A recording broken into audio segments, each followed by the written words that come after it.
Yung single mother na jowa niya, hindi pinapakita sa kanya yung conversation. Ano masasabi nyo tungkol doon?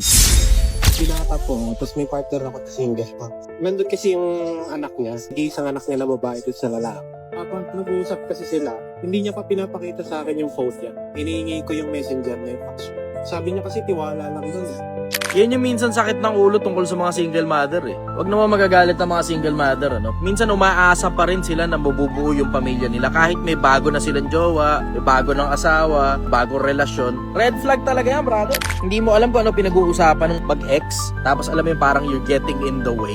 Ang dating ngayon eh, parang panakit butas ka. Na ang nararamdaman mo tuloy, para bang itutuloy pa nila yung relasyon nila, na para bang nakakaistorbo ka lang at tipong pansamantala ka lang. Ang pangit nung ganun pakaramdam eh. Kung ako yan, hindi ko matitiis yung ganyan. Ang laki red flag niyan, tapos sasabihin tiwala lang. Putang inang yan. Isipin mo yung sakit ng ulo na okay, sige, nandun sa tatay yung bata. Eh paano kung hingin ngayon ng tatay ng bata na magkantutan sila bago niya makita yung anak nila? Syempre may history yan, may past yan. Hindi bale sana kung nasa kanya yung anak. Kahit pa paano medyo okay pa yun, hindi ka kakaba-kaba, pinapakita sa'yo yung cellphone, walang problema ngayon kung single mother. Pero nasa kanya yung anak, nandun sa tatay yung anak, tapos hindi pinapakita sa'yo conversation. Putang ina, brad, kantutan lang yan.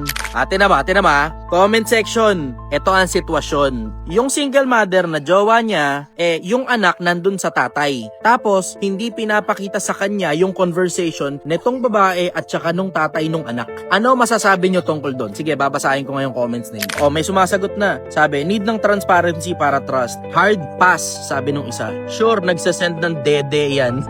Bro, pahalagahan mo pagkalalaki mo. Inihingan ka ng money para sa bata? Question mark. Inihingan ka ba ng pera para doon sa bata? Hindi naman. Minsan po, pag naubo, lalo ngayon, minsan po. Sabi rito sa Facebook, ang ganda oh, sabi, Anli Booty Call. Huwag ka kukuha ng ganyang batong ipupukpok mo sa ulo mo. Maliban na lang kung ikaw, komplikadong lalaki ka talaga at marami kang problema at marami kang sakit ng ulo at pangit na lalaki ka at wala kang pera. Sige, maintindihan pa kita na chinatsaga mo talaga yung ganyang klase ng babae dahil low quality ka ng lalaki. Pero kung single kang lalaki, tas may pera ka, tas may hanap buhay ka, tapos matino itsura mo, hindi ka naman masyadong kapangitan, palagay ko kahit paano may papatol naman sa'yo na kung hindi man single mother na walang sakit ng ulo, kahit paano single na walang anak. Why would you bother na isadlak ang sarili mo sa ganyang sakit ng ulo tas araw-araw kakakaba-kaba? Yun ang masasabi ko ron, anlikantutan yan, brother.